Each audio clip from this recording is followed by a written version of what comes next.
Good morning students. बिडन academy के इस online platform पर आपका हार्दिक स्वागत और अभिनंदन है। स्टूडेंट्स, पिछले वीडियो में हम टेंस का सिंपल प्रेजेंट टेंस को पढ़ रहे थे। सिंपल प्रेजेंट टेंस में हम इंटरोगेटिव सेंटेंस तक पढ़ चुके थे। अब हम अध्ययन करेंगे इंटरोगेटिव नेगेटिव सेंटेंस, यानी डी नंबर लगा के लिखेंगे INTERROGATIVSENTENCE। Interrogative negative sentence NEGATIVESENTENCE। Interrogative negative sentence, यानी बाकी चीज़ सारी वे रहेंगी, वही हेल्पिंग वर्ब, वही मैन वर्ब, लेकिन इसका जो पैटर्न है वो क्या होगा। पैटर्न लिखते हैं, इससे पूरा समझ में आ जाएगा अपने। PATTERN, यानी इंटरोगेटिव सेंटेंस में सेंटेंस इंटरोगेटिव भी होगा और नेगेटिव भी होगा, यानी उसमें नोट का प्रयोग भी होगा। तो हेल्पिंग वर्ब कौन सी थी? डू या डज। डू या डज के बाद क्या आएगा? सब्जेक्ट, और सब्जेक्ट के बाद क्या लगाएंगे? नॉट, और उसके बाद वर्ब की फर्स्ट फॉर्म, लास्ट उसके बाद क्या आएगा? ऑब्जेक्ट, और फिर क्वेश्चन मार्क। ठीक है। और फिर इंटरोगेटिव सेंटेंस का निर्माण दो प्रकार से होता है, पता है आपको। एक तो हेल्पिंग वर्ब से शुरू होने वाले और एक WH वर्ड से शुरू होने वाले। तो WH वर्ड से शुरू हो गए, उसमें कोई पैटर्न कोई ज़्यादा अंतर नहीं होगा। केवल हेल्पिंग वर्ब से पहले लिख देंगे WH वर्ड को, जो WH वर्ड इसमें आएगा। तो WH वर्ड प्लस डू या does plus subject plus not plus verb की first form plus object plus question mark. अब देखिए, इसको हम दूसरे तरीके से भी लिख सकते हैं, यानी यहाँ पर तो हमने क्या किया है? डू और डज, और उसके बाद WH वर्ड, फिर सब्जेक्ट, और उसके बाद नोट। इसको कॉन्ट्रैक्ट फॉर्म में लिखें तो इस नोट को डू और डज के साथ में भी प्रयुक्त कर सकते हैं। यानी इसको हम एक तरीके से ऐसे कॉन्ट्रैक्ट फॉर्म में ऐसे भी लिख सकते हैं, जैसे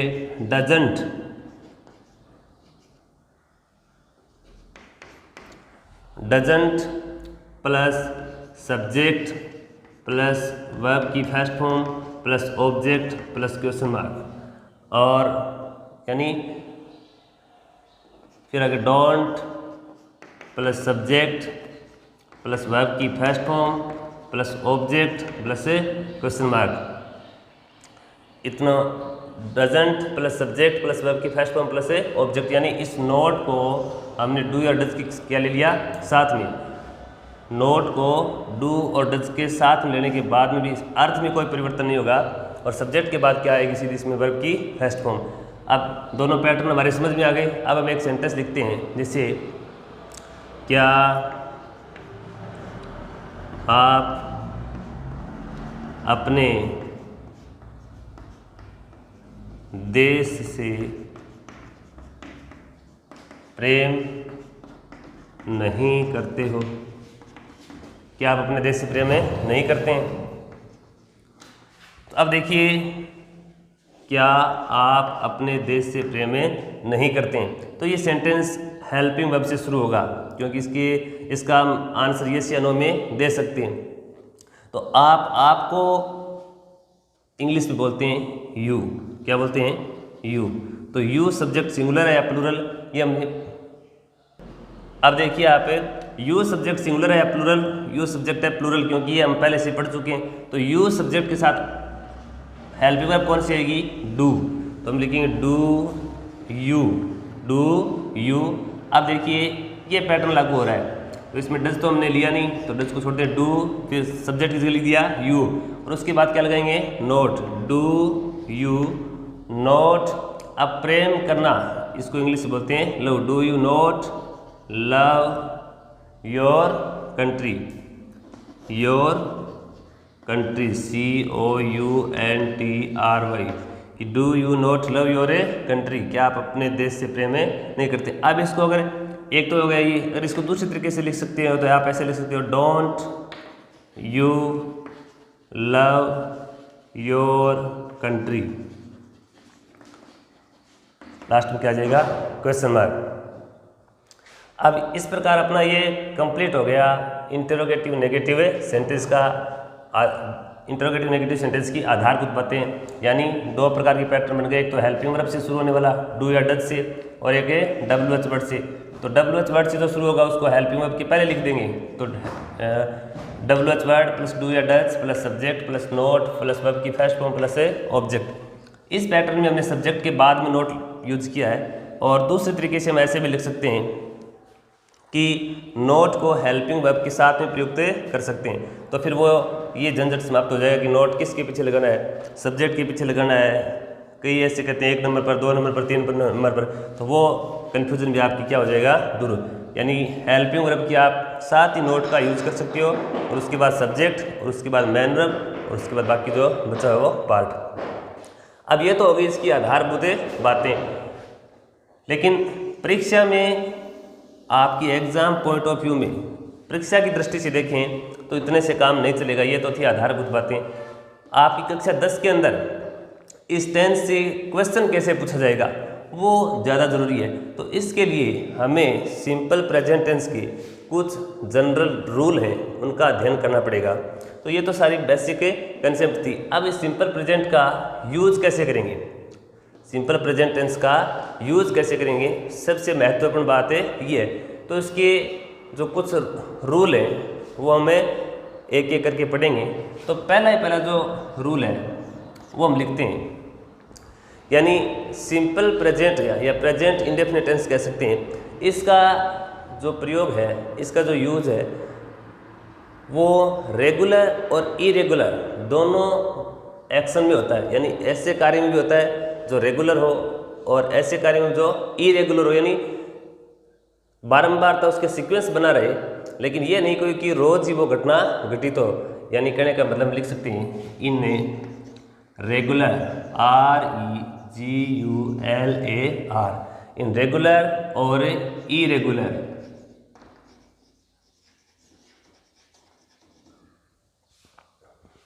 IRREGUL, इन रेगुलर और irregular action.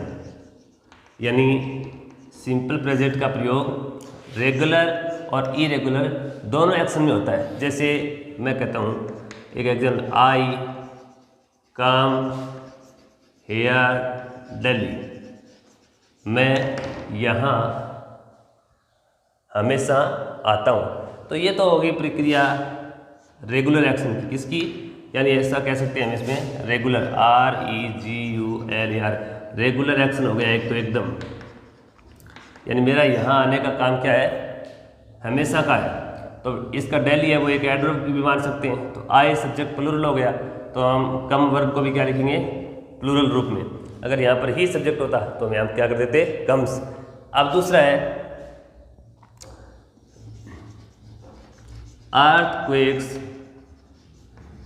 Earthquakes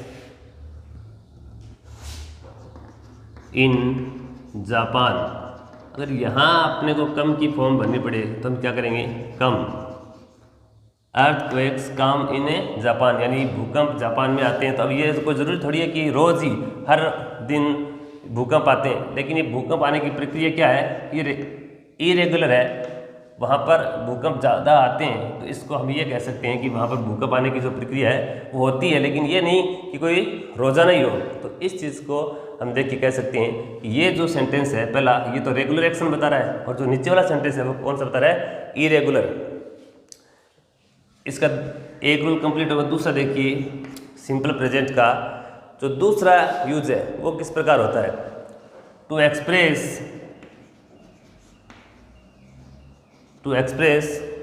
universal truth, UNIVERSALTRUTH, to express universal truth. यहाँ पर इस बात को समझने की आवश्यकता है कि यूनिवर्सल ट्रूथ क्या होता है। यूनिवर्सल ट्रूथ का मतलब हो गया सार्वभौमिक सत्य, सार्वभौमिक सत्य। अब बात यह रहेगी कि सार्वभौमिक सत्य क्या होता है। इन चीज़ों को समझना ज़रूरी है। क्यों कि कई बार क्या होते हैं कि हम रूल एक एक रूल को रट लेते हैं और उसके बाद भी जब परीक्षा में हमसे क्वेश्चन पूछा जाता है तो उस क्वेश्चन को हम हल नहीं कर पाते। उसका क्या कारण है कि हमें उस चीज़ का पता नहीं होता रियल में कि इसका शाब्दिक अर्थ क्या होता है। यूनिवर्सल ट्रुथ माने सार्वभौमिक सत्य ऐसा सत्य है जो बताने की आवश्यकता नहीं होती, अपने आप में सत्य होता है, यानी जो प्रक्रिया होती है उसको हम चेंज नहीं कर सकते। ऐसा सत्य है जिसको मैं बदल नहीं सकते। जैसे एग्जाम्पल के रूप में EART अर्थ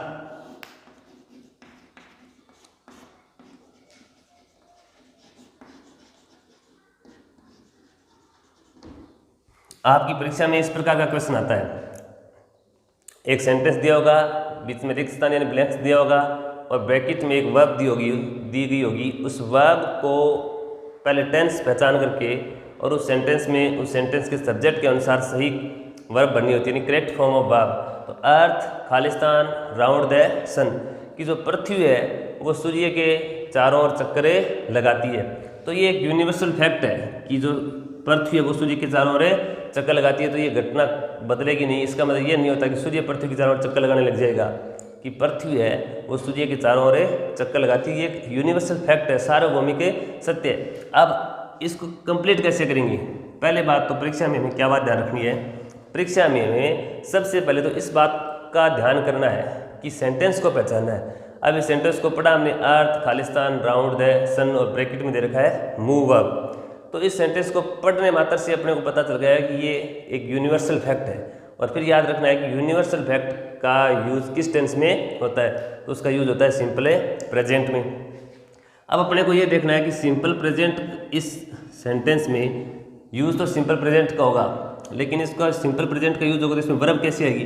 अर्थ है यानी सिंगुलर है या प्लूरल है, तो सिंगुलर। जब सब्जेक्ट सिंगुलर है तो वर्ब को भी क्या बना देंगे? सिंगुलर। तो सिंगुलर कैसे बनाएंगे? इस मूव वर्ब जो वर्ब है उसके साथ में एस जोड़ देंगे, अर्थ मूव्स राउंड द सन। और एस क्यों जोड़ा? ये हमें पहले वीडियो में पढ़ चुके हैं कि जब वर्ब के आगे एस, ईएस या आईएस जुड़ता है तो वर्ब हमेशा क्या बनती है? सिंगुलर। और नाउन क्या जुड़ता है तो नाउन क्या बनती है? प्लूरल। एस कहाँ लगेगा, ईएस कहाँ लगेगा, आईएस कहाँ लगेगा, इस चीज़ की भी हम चर्चा कर चुके हैं। एक सेंटेंस और है, द सन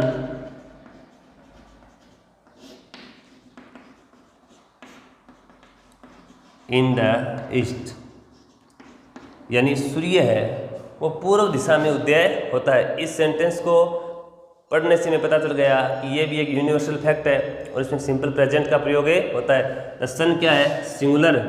और राइज वर्ब को क्या बनाना है? सिंगुलर। तो इसमें भी क्या लास्ट में क्या लगा देंगे? एस। इतना करते ही अपने को 1 नंबर का या आधे नंबर का जितने भी का जो क्वेश्चन आएगा वो पूरे में से पूरे नंबर मिलेंगे। दूसरा, द सन खालिस्तान, फिर ब्रैकेट में वर्ब आ गई सेट की, इन द वेस्ट, यानी जो सूर्य है वो किस दिशा में अस्त होता है? पश्चिम दिशा में। सूर्य किस दिशा में अस्त होता है? पश्चिम में। तो द सन सिंगुलर है। अब वर्ब को भी क्या बनाना पड़ेगा अपने को? सिंगुलर। तो इसके लास्ट में क्या लगा देंगे? एस। तो SETS। अगला एक और एग्जाम्पल है, जैसे मैन खालिस्तान मॉर्टल। अब बी की वर्ब दे दी, किसकी वर्ब दे दी? अब देखो इसमें एक दिक्कत है, इस सेंटेंस में बच्चे कंफ्यूज हो जाते हैं, बहुत बार गलती कर देते हैं। मैन खालिस्तान मॉर्टल यानी आदमी नासवान है, मतलब जो व्यक्ति जन्मा है उसकी मौत क्या होगी? निश्चित है, अमर कोई नहीं रह सकता। तो इस ये भी क्या है? यूनिवर्सल फैक्ट है कि जिसका जन्म हुआ है उसकी मृत्यु भी होगी। तो अब यहाँ पर बी की फॉर्म देने के बाद हम यहाँ पर क्या भरें? इस चीज़ को समझने के लिए आपको याद रखना होगा कि जब हमने ऑक्सिलरी वर्ब पढ़ी थी तो उसमें बताया था कि बी है वो एक बेस फॉर्म है और बी की प्रेजेंट फॉर्म होती है इज, एम और आर। बी की पास्ट फॉर्म होती है वोज व वर और बी की थर्ड फॉर्म होती है बीन। अब अपने को क्या करना है कि मैन सब्जेक्ट, मैन क्या है? सिंगुलर। और ये सेंटेंस क्या बता रहा है? Universal fact. यूनिवर्सल फैक्ट में किस टेंस का प्रयोग होगा? सिंपल प्रेजेंट का। तो मैन वर्ड सिंगुलर है तो हमें बी की प्रेजेंट फॉर्म लिखनी पड़ेगी और प्रेजेंट फॉर्म कौन सी होगी? इज, एम और आर में से सिंगुलर वर्ब कौन सी है, इज, तो हम मैन के आगे क्या लिखेंगे, इज, तो मैन इज ए मोटर। अगला एक एग्जाम्पल हो जाए, स्टार्स खालिस्तान, फिर ब्रैकेट में आती है एक वर्ब शाइन एट ए नाइट, यानी तारे रात को चमकते हैं। ये भी क्या हो गया कि यूनिवर्सल फैक्ट है।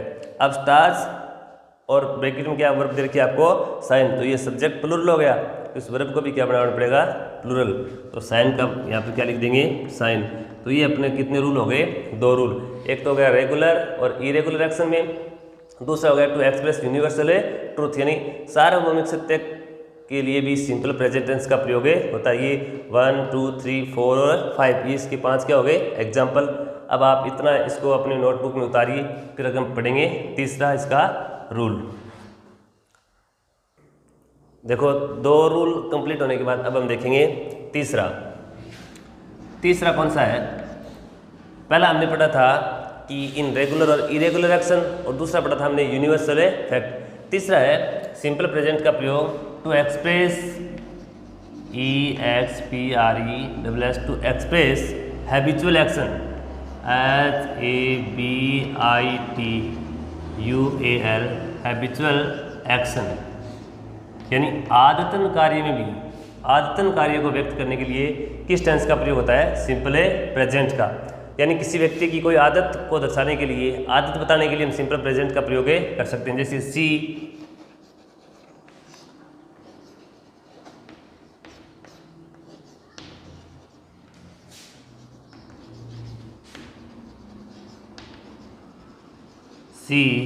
Khalistan take tea without sugar, यानी वह बिना चीनी की चाय पीती है, यानी उसको बिना चीनी की चाय पीने की क्या है, आदत है। तो अब देखो यहाँ पर आपकी परीक्षा में कैसे क्वेश्चन आएगा, इस प्रकार का एक सेंटेंस आएगा, यहाँ पर आपको रिक्त स्थान दिया होगा और ब्रैकेट में एक वर्ब दी गई होगी, उस वर्ब को उस सब्जेक्ट के आधार पर भरना है, कंप्लीट करना है, यानी correct form of a verb. तो अब इस सेंटेंस को हमने पढ़ने के बाद हमें पता चला कि एक आदत को दर्शा रहा है, और हैबिचुअल एक्शन किस टेंस में प्रयोग किया जाता है, सिंपल प्रेजेंट में। तो जब सी सब्जेक्ट क्या है, सिंगुलर, तो वर्ब को भी क्या बनाना पड़ेगा हमको, सिंगुलर। तो सी टेक्स टी विदाउट शुगर। दूसरा इसका एक एग्जाम्पल है, ही खालिस्तान, जैसे स्मोक दे दिया आपको ब्रैकेट में, तो ही इसको क्या कर देंगे, स्मोक्स। ही सब्जेक्ट सिंगुलर है, तो वर्ब को भी क्या बना दिया, सिंगुलर। इस स्मोक्स में धूम्रपान करता है। अब तीसरे के बाद देखो रूल नंबर 4। 1 नंबर हमने पढ़ा इन रेगुलर और इरेगुलर एक्शन, 2 नंबर पढ़ा हमने यूनिवर्सल ट्रूथ, और 3 नंबर पढ़ा हैबिचुअल एक्शन। चौथा जो रूल है जिसमें सिंपल प्रेजेंट का हम प्रयोग कर सकते हैं, वो है विद साइंटिफिक, SCIENTIFIC,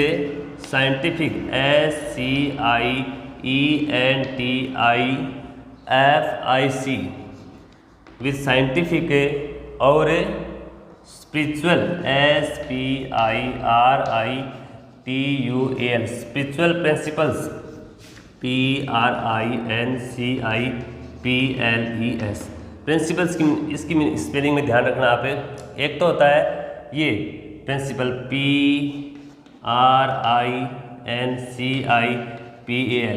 इसका तो हो गया प्रधानाचार्य वाला, और ये जो PLE है इसका अर्थ होगा सिद्धांत। तो अपने इस रूल का क्या अर्थ है, विद साइंटिफिक और स्पिरिचुअल प्रिंसिपल्स, यानी वैज्ञानिक और आध्यात्मिक सिद्धांतों में भी, वैज्ञानिक और आध्यात्मिक सिद्धांतों को दर्शाने के लिए भी किसका प्रयोग किया जाता है, सिंपल प्रेजेंट का। जैसे एक सेंटेंस है, वाटर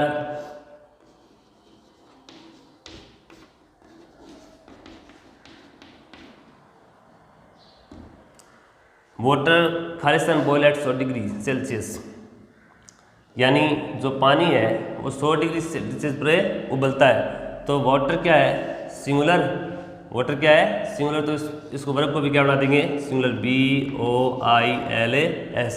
इस दूसरा है, ये तो हो गया साइंटिफिक, दूसरा हो गया गॉड खालिस्तान, फिर दे दिया आपको bracket note tag, God Khalistan note tag birth.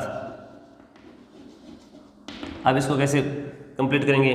Not tag दे दिया, इसका मतलब अपने को क्या करना है, सेंटेंस को नेगेटिव बनाना है। तो गॉड क्या है, सिंगुलर, तो वर्ब को भी क्या बनाना पड़ेगा, सिंगुलर। लेकिन नॉट टैग दे दिया तो सिंपल प्रेजेंट का नेगेटिव बनाना पड़ेगा, और सिंपल प्रेजेंट के नेगेटिव में हेल्पिंग वर्ब कौन कौन सी होती है, डू और ए डज। तो गॉड के साथ कौन सी आएगी, डज। फिर क्या लिखेंगे, नॉट, और आगे क्या लिखेंगे, टैग। तो God does not take a birth. तो दोनों कंप्लीट हो गए अपना, एक तो साइंटिफिक वाला ऊपर वाला सेंटेंस और स्पिरिचुअल वाला नीचे वाला सेंटेंस। अब 4 नंबर की बात देखिए, 5 number, for permanent, for a permanent, PERMANENT, permanent activities, ACTIVITIES। यानी परमानेंट एक्टिविटी को दर्शाने के लिए भी हम किस टेंस का प्रयोग कर सकते हैं, सिंपल प्रेजेंट का। जैसे इसका एक एग्जाम्पल लिखते हैं,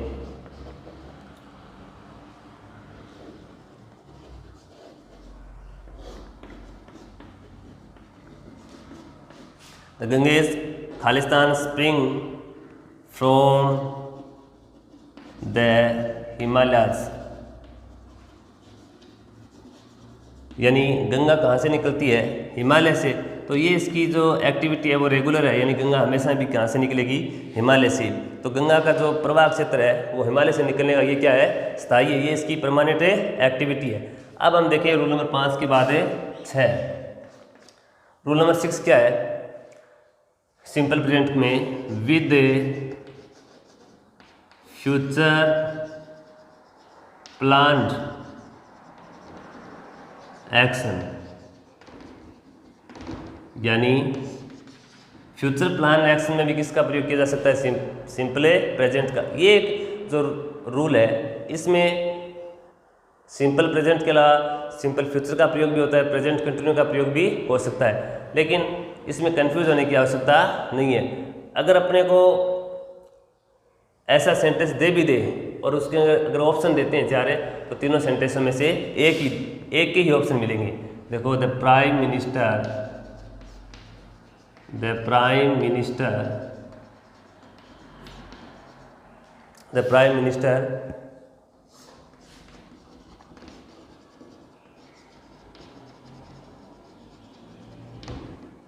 अगर आपने को विजिट की फॉर्म भरनी पड़े तो हम क्या करेंगे, विजिट्स, क्योंकि प्राइम मिनिस्टर क्या है, singular. The prime minister visits Jaipur tomorrow.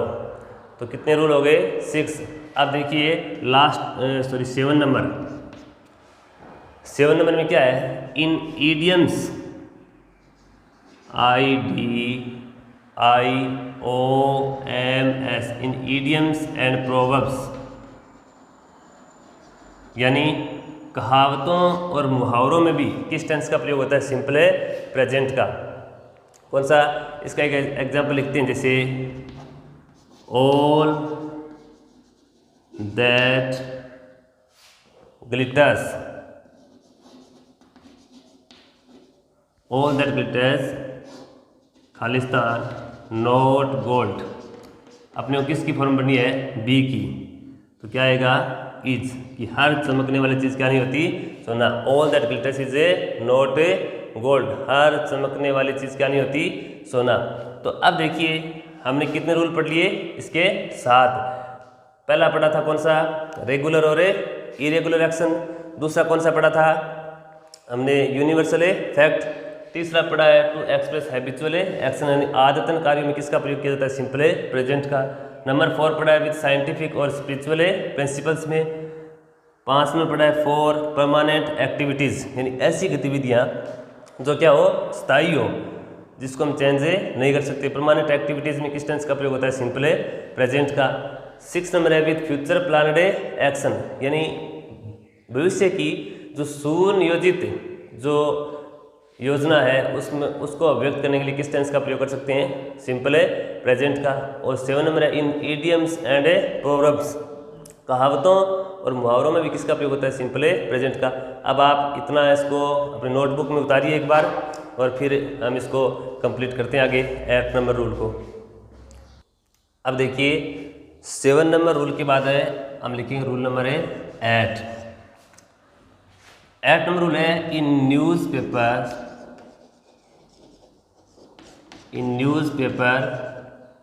Headlines. In newspaper headlines यानी सिंपल प्रेजेंट का प्रयोग न्यूज़पेपर की हेडलाइन में भी सिंपल प्रेजेंट का प्रयोग किया जा सकता है। जैसे पीस, PEAC, पीस टॉक्स यानी शांति वार्ता between India and China. Peace talks between India and China fails. तो ये अपने को याद रखना है कि जो न्यूज़पेपर की जो हेडलाइंस जो होती है उसमें सिंपल प्रेजेंट का प्रयोग किया जा सकता है। और न्यूज़पेपर के हेडलाइंस में आर्टिकल और एचवी का यूज़ बहुत ही कम होता है। तो लिख सकते हो आप, यानी इसकी पहचान है कि न्यूज़पेपर की हेडलाइंस में आर्टिकल और एचवी का यूज़ क्या होता है, बहुत ही कम। आप लिख सकते हो न्यूज़ पेपर की हेडलाइंस में एचवी व आर्टिकल का यूज़ बहुत कम होता है। अब देखिए आप 8 नंबर के बाद है 9 नंबर रूल। ये सिंपल से रूल है, इनको सिर्फ आपको याद करने हैं और फिर सेंटेंस को पहचानना है कि ये जो सेंटेंस है वो किस टेंस का है, सिंपल प्रेजेंट का। फिर सिंपल प्रेजेंट के अकॉर्डिंग, सब्जेक्ट के अकॉर्डिंग आप वर्ब को कंप्लीट कर सकते हो। अगला इन रनिंग कमेंट्रीज। इन रनिंग कमेंट्रीज यानी कोई मैच चल रहा हो और मैच की अगर कमेंट्री चलती हो तो उसको हम सिंपल प्रेजेंट में अभिव्यक्त COMMENTARIES इन रनिंग कमेंट्रीज। जैसे the bowler balls, simple the bowler balls but the batsman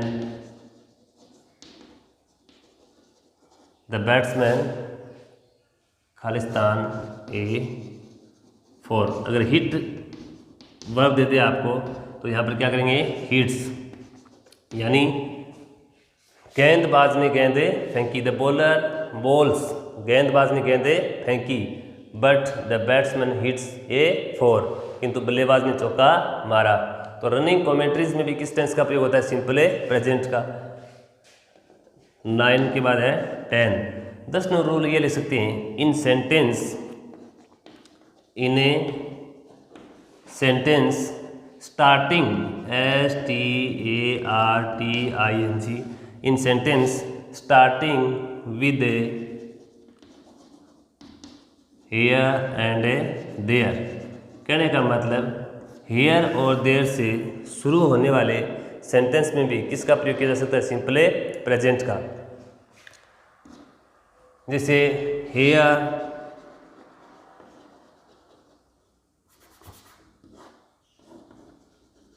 here come the bus.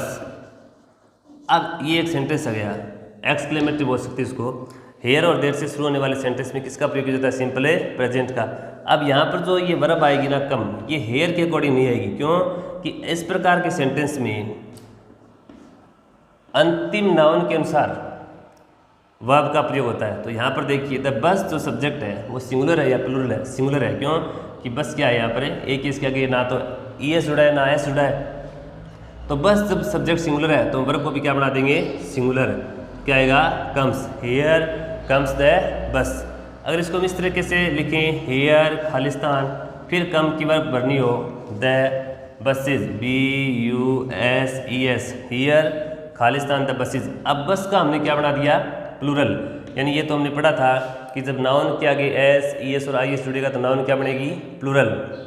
और वर्ब के आगे जोड़ेंगे तो वर्ब क्या बनेगी, सिंगुलर। और ये भी था कि ES कहाँ पर लगेगा, जब नाउन के अंत में OSSSCH और XZ हो तो उसके लास्ट में क्या जोड़ेंगे, ES। तो इसके लास्ट में क्या है, S के लास्ट में हमने क्या जोड़ दिया, ES। तो ये क्या बन गई, नाउन प्लूरल। और जब बसेज वर्ब प्लूरल, सब्जेक्ट प्लूरल है तो वर्ब को भी क्या रखेंगे, प्लूरल। तो हेयर कम द बसेज, और ऊपर वाले में होगा हेयर कम्स द बस। अब ये 8 नंबर, 9 नंबर और 10 नंबर 3 रूल कंप्लीट हो गए। यानी पहला 8 नंबर तो था इन न्यूज़पेपर हेडलाइंस, यानी समाचार पत्रों की जो हेडलाइन होगी तो उसको हम किस में लिखेंगे, सिंपल प्रेजेंट में। न्यूज़पेपर की हेडलाइंस में एचवी व आर्टिकल का यूज़ बहुत ही कम होता है। और फिर रनिंग कमेंट्रीज में भी सिंपल प्रेजेंट का यूज किया जा सकता है। और ऐसे सेंटेंस जो हेयर और देयर से शुरू हो उसमें भी किसका प्रयोग किया जा सकता है, सिंपल प्रेजेंट का। अब देखिए स्टूडेंट्स, इस टेंस के शायद 3 या 4 रूल और बचे हैं, उसके बाद हम आपको एडवर्ब लिखा देंगे तो फिर अपना ये टेंस क्या हो जाएगा पूरा। अभी तो इसके 10 रूल हुए हैं, अब अगले वीडियो में पढ़ेंगे हमें बाकी के जो बच्चे हैं वो रूल। तो आप इसको नोटबुक में उतार लीजिए और वीडियो को लाइक कीजिए, शेयर कीजिए। धन्यवाद।